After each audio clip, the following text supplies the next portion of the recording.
No período de um mês, minha mãe dormiu no Senhor com câncer de uma forma muito complicada. Depois eu contraí a Covid, fui internado, passei 9 dias e fiquei numa situação bem difícil. Achava que ia morrer. Depois que voltei para casa, alguns dias depois, o meu filho mais novo contraiu também a Covid e ele não resistiu, dormiu no Senhor. E depois de um certo tempo, meu filho mais velho contraiu o Covid também, ficou grave também, foi internado e foi entubado e passou um mês no hospital. Foi sofrimento demais nesses últimos meses. O ano de 2021 para mim, para minha vida em particular, para minha família, foi severo. Foi um ano severo, e eu acredito que há muitas pessoas aqui que passaram por um ano severo de 2021. Severo, perdi amigos, pastores amigos, homens de Deus que dormiram no Senhor por conta desta coisa que está acontecendo ao redor do mundo.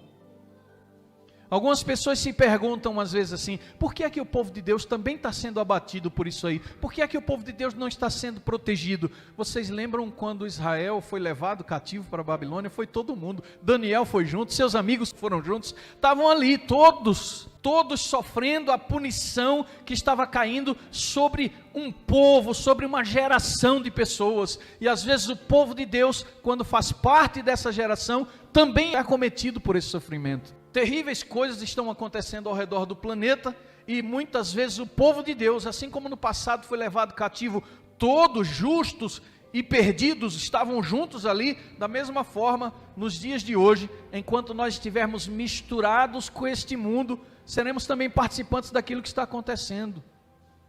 Então é por isso que a gente precisa começar a levar em conta algumas questões que para você ainda pode ser um tabu, mas você precisa começar a orar a Deus a esse respeito, dizendo: Senhor, o que o Senhor quer de mim? Qual o projeto do Senhor para a minha vida? Nós estamos vivendo num momento tão solene, tão decisivo, que decisões extremas e muito importantes precisam ser tomadas agora. Essas decisões vão afetar tudo ao nosso redor, aonde nós estudamos, trabalhamos, o que fazemos, nossas relações familiares. Vamos supor que hoje você tenha compreendido que nós estamos vivendo exatamente nos últimos dias da história humana, e você diga no seu coração: eu não vou fazer mais nada da minha vida a não ser um missionário. Tudo ao seu redor vai ter que mudar, tua logística, teu trabalho, teu tempo, você vai ter que adaptar tudo para entregar a tua vida completamente ao Senhor. E eu vim aqui para dizer uma coisa para você: nós estamos vivendo num tempo em que grandes decisões precisam ser tomadas, para que ao entrarmos na igreja, se entrarmos na igreja, seja por uma razão nobre, o nosso coração esteja cheio de amor. Um certo jovem, depois de ver o pastor pregar,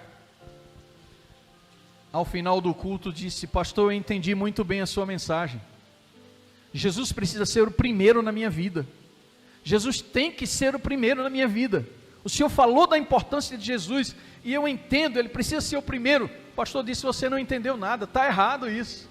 Ele não tem que ser o primeiro, ele tem que ser tudo o que você tem. E nós estamos chegando num tempo em que Jesus não tem que ser o primeiro não, irmãos. Jesus tem que ser tudo o que nós temos. Ele precisa entrar na nossa vida quando abrimos os olhos pela manhã, quando fechamos os olhos pela noite, e enquanto dormimos, em todas as nossas atividades, em tudo que nós fazemos, Ele precisa ser tudo em nós, porque todas as coisas foram criadas por Ele, e para Ele são todas as coisas, como está escrito em Colossenses, todas as coisas. Sabe, queridos, esse é um período em que Deus está deixando claro o que vai no seu coração. Lá no passado, Deus disse através do profeta de Isaías, logo no início do ministério do profeta Isaías, algo muito pesado para o povo. E nos últimos dias parece que Deus repete a sua declaração. Eu quero convidar você a abrir a sua Bíblia no primeiro capítulo de Isaías. Isaías capítulo 1, a partir do verso 10.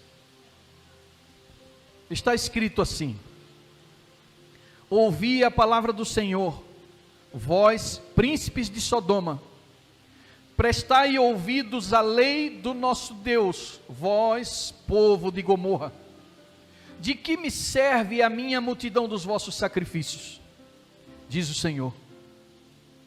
Estou farto dos holocaustos de carneiros e da gordura de animais cevados, e não me agrado do sangue de novilhos, nem de cordeiros, nem de bodes. Quando vindes para comparecer perante mim, quem vos requereu o só pisardes nos meus átrios? Não continueis a trazer ofertas vãs. O incenso é para mim a abominação, e também a festa de lua nova, e os sábados, e a convocação das congregações. Não posso suportar iniquidade associada ao ajuntamento solene.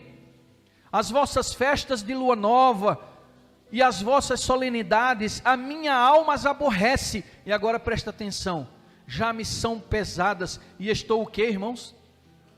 Cansado de as sofrer. Cansado, porque aqui o tema dessa mensagem é o poder do amor. Eu quero que você pegue já isso aqui, e mesmo que você esqueça tudo que eu vou falar, leve isso com você. Porque o amor é tão poderoso? Porque o amor pode trazer descanso para o coração de Deus. O amor pode trazer descanso para a tua alma.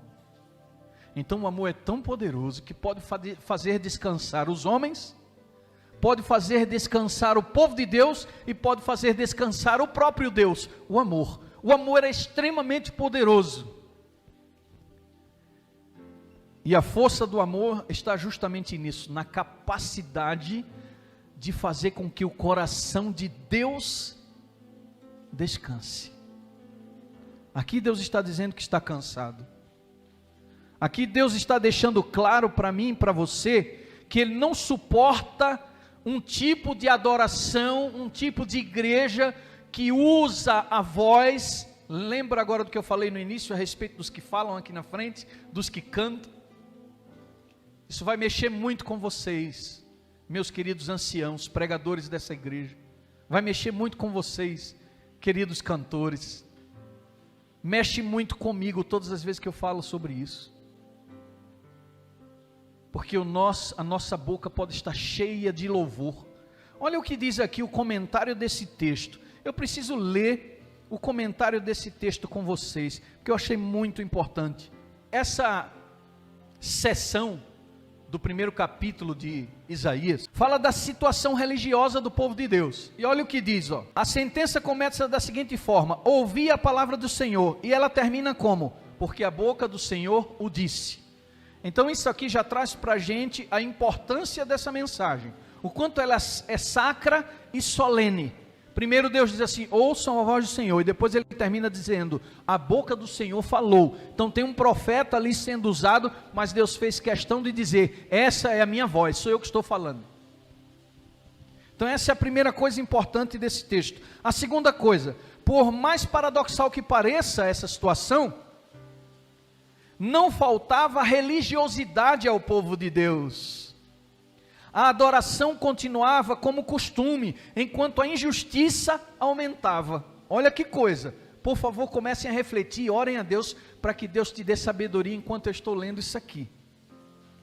Enquanto a injustiça aumentava, ou seja, a adoração continuava, os ritos continuavam, as pessoas continuavam trabalhando dentro da igreja. Enquanto eles faziam isso, a injustiça, o pecado aumentava. Diante da injustiça gritante, havia uma multidão de sacrifícios, ofertas, incensos, festas, luas novas, sábados, além das orações sem nenhum valor. Na verdade, essas práticas são chamadas aqui nessa sessão de abomináveis. Nossa, como isso dói. Você já pensou terminar de pregar e a tua pregação ser considerada abominável? Terminar de cantar na igreja, são as atividades da igreja, e tua canção ser considerada abominável? Mas sabe por que essas coisas eram consideradas abomináveis? O que é que está escrito aqui diante de nós? Deus não está esperando um povo que tenha eloquência, que saiba cantar bem ou pregar bem, mas Deus está esperando uma adoração que seja baseada no amor, numa convicção tão profunda de para quem você vai doar essa mensagem, para quem você vai entregar a sua música. O seu envolvimento com esta pessoa que é objetivo do teu louvor é tão profundo que a tua alma treme quando você prega, treme quando você canta, porque você está na presença de um Deus santo. Chegará um tempo, e João diz, já chegou, em que os verdadeiros adoradores adorarão ao Pai em espírito e em verdade. Esse tempo chegou, irmãos, em que os verdadeiros adoradores se levantarão para adorar a Deus em espírito e em verdade. E quando isso acontecer, vocês vão ouvir pregadores chegar aqui na frente e dizer para você: irmão, você ainda assiste Big Brother? Aí você vai talvez pensar lá no seu banco assim: ih, lá vem um pregador fanático falar que não é para ver televisão. Você assiste Big Brother, irmão? Você não tem parte com Deus.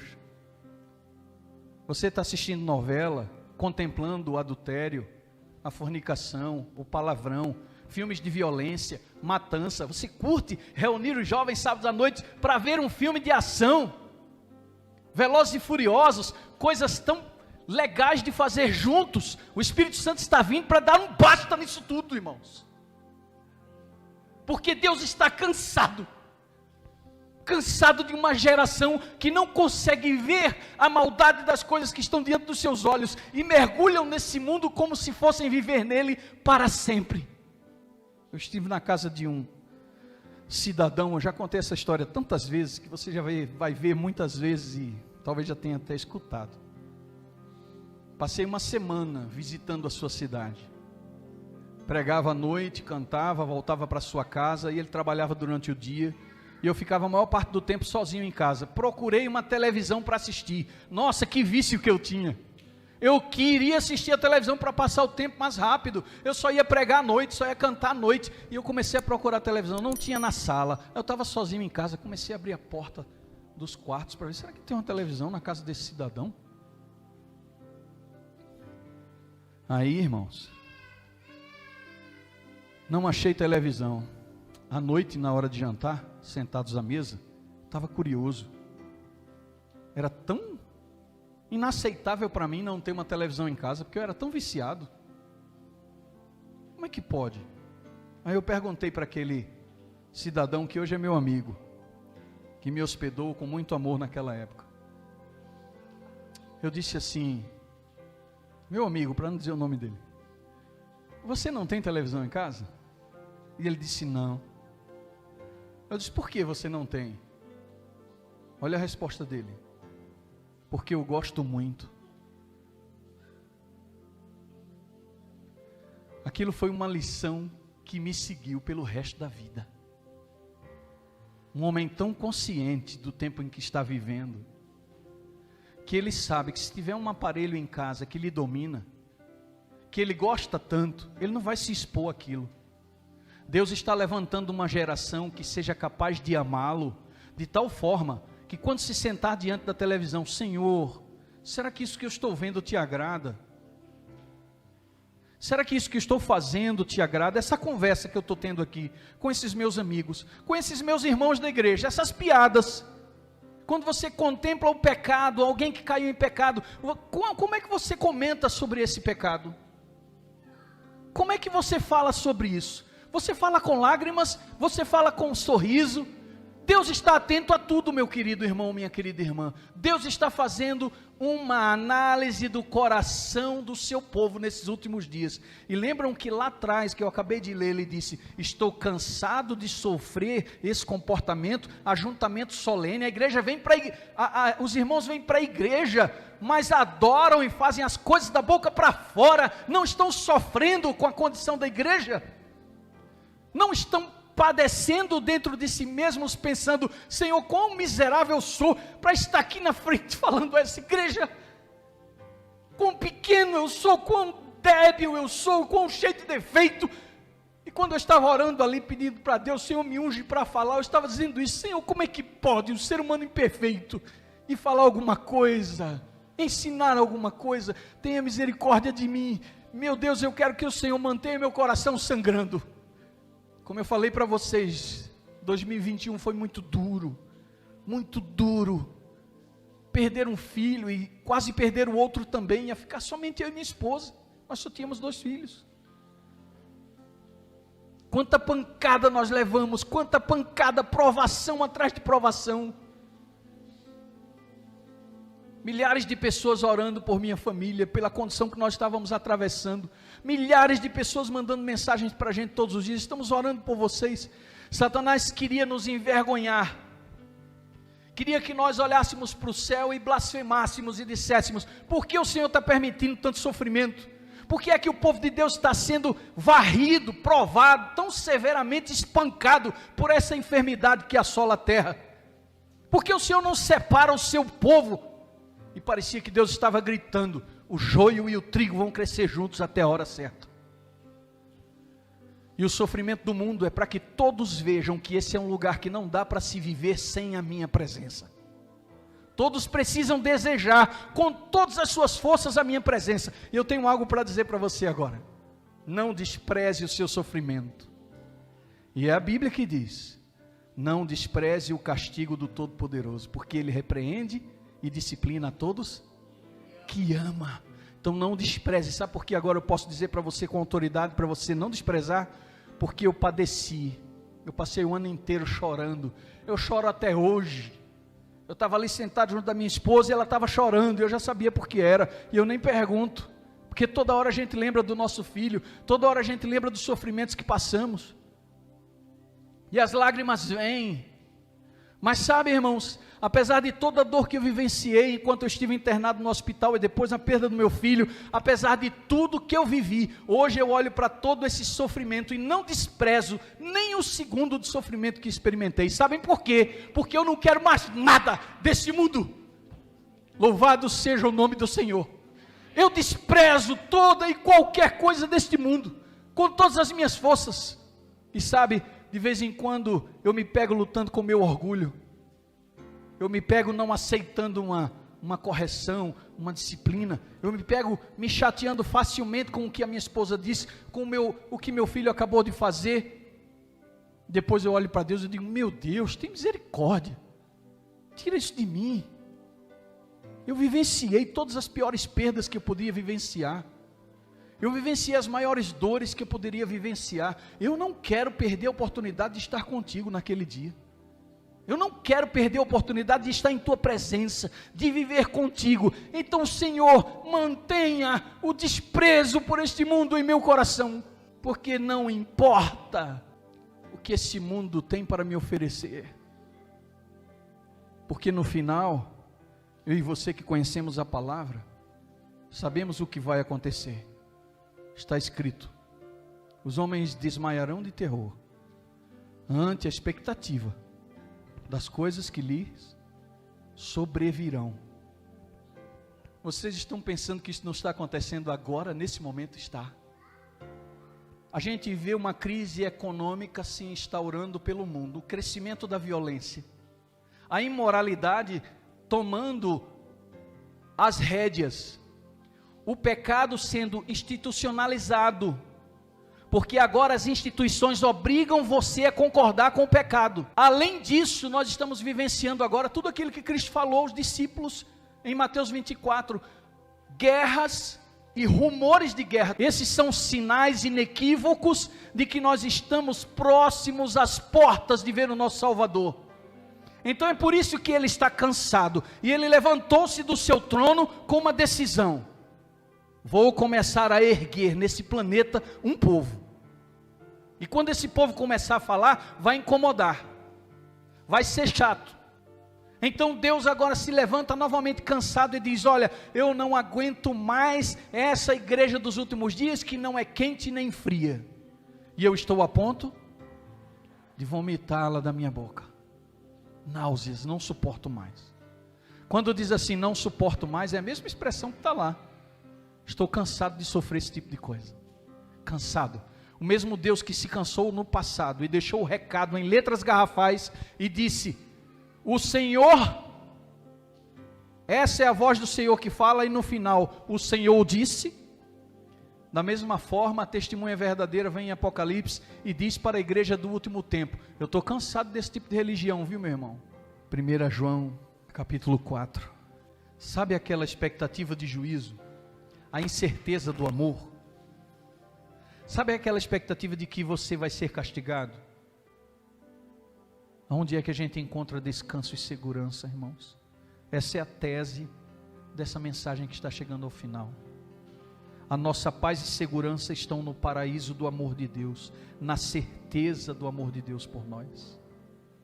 A nossa paz e segurança está na certeza do amor de Deus por nós. Olha o que diz o texto de 1 João 4, verso 18. Diz assim na versão NVI, que eu achei a melhor versão para a gente entender bem esse texto. Está dizendo assim, ó: no amor não há medo, pelo contrário, o perfeito amor expulsa o medo, porque o medo supõe castigo.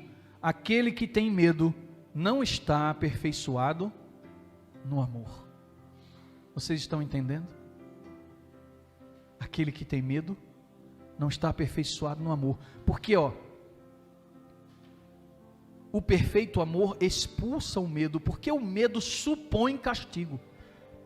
Quando eu ouvia esse texto sendo recitado, falado, sozinho, eu não entendi esse texto, nunca entendi. Como é que o amor lança fora o medo? Por que é que o amor lança fora o medo? O que é que tem uma coisa com a outra? Aí então descobri, estudando esse texto, que esse amor que o texto se refere é o amor de Deus. Então, se eu tenho certeza do amor de Deus, eu não entendo que o fato de eu ter contraído Covid, eu não entendo que o fato do meu filho ter dormido por causa da Covid, do meu outro ter passado um mês internado por causa da Covid, porque as minhas condições às vezes financeiras não são as melhores, porque estou passando por algum problema emocional muito forte. Eu não entendo que essas coisas são a prova de que Deus não me ama, porque quando a gente tem medo, a gente supõe que está sendo castigado. Ora, é a mão de Deus que está pesando sobre mim, mas o amor, diz a sua palavra, lança fora o medo. O medo supõe castigo, mas o perfeito amor lança fora o medo. Então eu tenho um recado para dar para essa igreja hoje. Você precisa se sentir amado. Você precisa abrir os seus braços o mais esticado possível para receber esse amor de Deus, para que você possa ouvir a voz do Espírito Santo falando ao teu coração, dizendo: descansa, descansa. Sabe por que eu e você precisamos descansar? Porque a promessa de Deus é: aquele que começou boa obra em vocês vai completar até o último dia. Não se preocupe com esse coração duro e perverso que você tem não, meu irmão. Sabe por quê? Porque lá em Ezequiel ele disse assim: eu vou tirar de vocês o coração de pedra e eu vou dar para vocês um coração de carne capaz de me amar, capaz de obedecer às minhas leis. Eu escreverei no coração de vocês as minhas leis, para que vocês a obedeçam. É esse descanso que eu e você precisamos ter. Mas sabe, queridos, a maioria de nós vive assim: oh meu Deus, eu não consigo fazer aquilo que o Senhor me pede, não consigo ser um cristão genuíno e verdadeiro, isso tira a tua paz, você vem à igreja pesado, você vem à igreja sofrendo, e assim como essa pessoa que chorou dizendo para mim: eu não me sinto salvo, eu não consigo ter paz de espírito. A maioria dos crentes vem para a igreja dessa forma. E é possível que você venha até aqui à frente, pregue como eu estou fazendo agora, cante como você já viu algumas outras pessoas fazendo, faça algum trabalho aqui na frente e pareça estar cheio de Deus. Você pode sair daqui com o coração sangrando, sofrendo, angustiado, com medo, porque não está aperfeiçoado no amor. Porque eu preciso descansar, para que Deus também possa descansar o seu coração. Porque eu comecei esse sermão mostrando um Deus que está cansado, no passado com seu povo e com a igreja de Laodiceia dos últimos dias. Ele está cansado, e a única coisa que alivia o coração de Deus é um coração amoroso. Eu não sei se você tem esse costume, mas depois que eu saí do hospital eu comecei a fazer isso. Todas as vezes que eu oro, eu digo para Deus assim: Senhor, pensa nisso, é muito simples o que eu vou falar. Senhor Deus, eu te amo. Eu te amo, Senhor. Quando eu comecei a fazer isso, eu comecei a lembrar: meu Deus, quanto tempo, desde os 2 anos de idade, fui criado no Evangelho, na igreja. Mas quão raras foram as vezes que eu disse para Deus que o amava. A gente não tem esse costume. Sabe por que a gente não tem esse costume? Porque a gente tem medo. A gente tem medo de dizer: Senhor, eu te amo, porque a gente acha que vai ser julgado, e o medo pressupõe castigo. Então você tem medo de dizer: Senhor, eu te amo, porque sabe que Deus conhece e lê o teu coração, sabe que as tuas últimas atitudes, as tuas últimas falas e os teus últimos pensamentos, as coisas que você viu na televisão, não demonstram a alguém que ama genuinamente a Deus. Aí você olha para si mesmo e diz: como eu posso dizer que amo a Deus? O amor lança fora o medo, querido. E há um poder por trás disso que a igreja precisa descobrir, porque nós estamos nos últimos dias, e se a gente não descobrir, a gente vai ficar para trás. Eu preciso amar ao Senhor Jesus de todo o meu coração, de toda a minha alma, de todo o meu entendimento. Os meus pensamentos precisam ser cativos, as minhas falas precisam ser julgadas e avaliadas por Ele constantemente. A minha postura de arrependimento deve ser constante. A minha atitude diante da minha esposa e diante dos meus filhos devem ser constantemente avaliadas. Mas só quem pode fazer isso por mim e por você, é agora que eu entro na parte decisiva dessa mensagem, é a pessoa do Espírito Santo. Aquele que nos convence do pecado, da justiça e do juízo. É somente o Espírito Santo que vai encher o nosso coração de amor a Deus. Porque não para por aí os textos que eu citei. Lá em Judas, verso 24, está escrito assim: que Deus é poderoso para nos guardar de tropeçar e nos apresentar diante dele com alegria.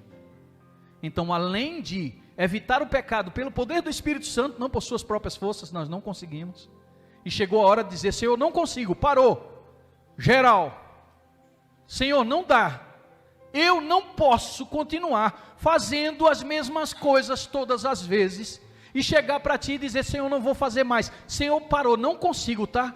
Depõe as suas armas, que essas armas que você está usando está toda errada. Joga tudo fora, essas armas. Fica diante de Deus completamente receptivo e declara pela fé: Senhor, não consigo. Mas como o Senhor mesmo disse, sem mim você não pode fazer nada. A gente precisa resolver esse problema aqui e agora. Senhor, entra na minha vida de uma vez por todas para morar. Isso é um processo de conversão que muitos de vocês precisam passar. Pedro não gostou de ouvir isso de Jesus, que ele vivia na presença de Jesus, andava com Jesus, e Jesus disse: quando você se converter, ele não gostou. Isso é ruim de ouvir, é chato. Mas eu posso dizer para vocês que apesar de ter mais de 40 anos de igreja, eu só vivenciei a minha experiência de conversão há pouco tempo atrás, meus queridos. Eu ouvi o pastor Fernando Iglesias uma vez falar isso numa semana de oração, fiquei estarrecido, chocado. Eu disse: como isso é possível? Homem de Deus, trabalhando para Deus a vida inteira, pregando na voz da profecia, cantando no quarteto, agora chega e diz assim: há 2 anos atrás eu passei pelo processo da conversão, entreguei meu coração completamente a Deus. Eu disse: Senhor, como é que é isso? Queridos, não fica chateado comigo não, mas tem um monte de crente sentado nessa igreja há anos, que não passou pelo processo da conversão ainda. E o processo da conversão é esse: é se despir diante de Deus e dizer: Senhor, não posso, não consigo, não tenho esse amor que tu queres que eu tenha para te dar, não sou capaz de te obedecer e te agradar como o Senhor sonha, mas eu quero isso. Cumpra as tuas promessas em mim. O Senhor Jesus até disse aos apóstolos: quando vocês orarem um Pai Nosso, não esqueçam de dizer: não me deixe cair em tentação. Então, de quem é a responsabilidade de não cair em tentação? É sua? Você não pode não, irmão, você vai cair.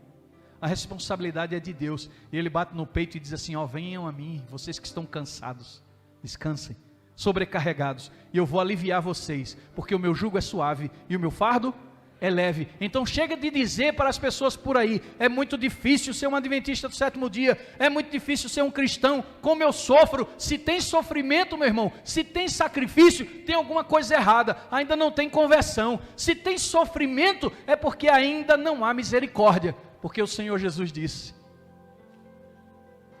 misericórdia quero, e não sacrifício. Então, acabou essa geração, viu? Acabou, irmãos, essa geração de sofredores para fazer a vontade de Deus. Aqueles que operam boas obras sofrendo: eu faço isso por amor, meu irmão, porque eu amo a Deus, por causa disso, mas não é fácil. Não, irmão, glorifica o nome do Senhor nas tuas fraquezas, glorifica o nome do Senhor nas tuas vitórias, glorifica o nome do Senhor nas tuas doenças, nos teus sofrimentos e nas tuas perdas. Honra a Deus com tudo que você tem, entrega a tua vida ao Senhor, confia nele, e o resto deixa com ele, porque ele disse que ele tudo fará. O amor lança fora o medo, e o poder do amor é tão incomensurável, que pode trazer descanso para o coração de Deus e para o teu coração.